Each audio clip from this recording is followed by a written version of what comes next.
Bonjour à tous et bienvenue sur Pulpe. Pour ce nouvel épisode, je vous embarque au Clos de l'Échauguette, un tout petit vignoble situé au cœur de la citadelle de Blaye.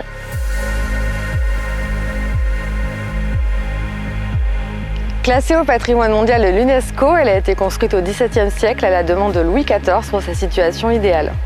À l'époque, elle incarne un système de défense unique pour protéger Bordeaux des envahisseurs. Aujourd'hui, elle vous offre une vue sans pareille sur l'estuaire de la Gironde. Alors ce vignoble, il est atypique pour trois raisons.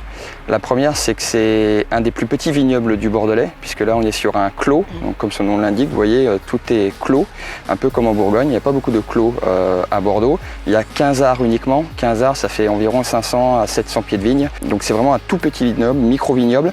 La deuxième spécificité, c'est qu'il est classé UNESCO. Depuis 2008, la citadelle étant classée UNESCO, oui. Ce vignoble et cette parcelle en particulier est devenue une parcelle classée UNESCO. Et puis la troisième spécificité, c'est que c'est un vignoble qui appartient à tous les vignerons de l'appellation, puisque c'est un vignoble collectif en agriculture biologique. Donc ça aussi, c'est une vraie force. Ce vin, il est vendu uniquement à la maison du vin de Blaye, un petit peu comme un grand cru, avec une sacaisse bois, avec son papier de soie, avec son flyer qui explique l'histoire de ce vignoble. Donc on a vraiment voulu en faire le grand cru de Blaye Côte de Bordeaux.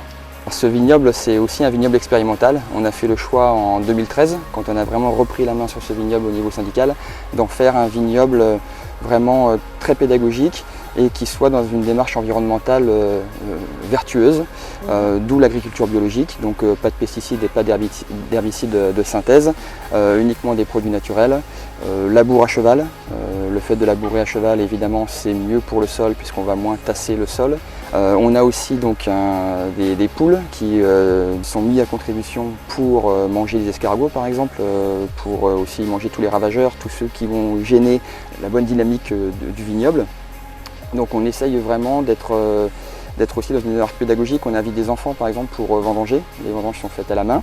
Et on a 2 classes de maternelle qui viennent de Blaye, pas très loin, pour vendanger le vignoble. Donc on essaye aussi de montrer qu'on peut être dans cette logique de transmission, puisque le vignoble c'est important pour le territoire, pour les générations actuelles, mais aussi pour les générations à venir.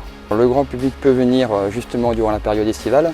On ouvre le vignoble sur simple demande en fait, à la Maison du Vin, un coup de fil, un mail et on est là, on est juste à côté. Donc la Maison du Vin est à quelques mètres du vignoble. Et puis on ouvre aussi le vignoble pour une soirée exceptionnelle qui a lieu fin juillet, où on fait un grand banquet qui réunit entre 100 et 200 personnes chaque année, où on a des vignerons qui viennent faire déguster leur vin et où on présente le nouveau millésime du Clos de l'Échauguette. C'est vrai que c'est un bon moment avec un esprit vraiment chaleureux, convivial à l'image de l'appellation Blaye Côte de Bordeaux. Vous l'aurez compris, le Clos de l'Échauguette, c'est un lieu unique. J'espère que cet épisode vous aura donné envie d'en savoir un petit peu plus sur ce bijou du Blaye. Quant à moi, je vous dis à très bientôt pour un nouvel épisode de Pulpe.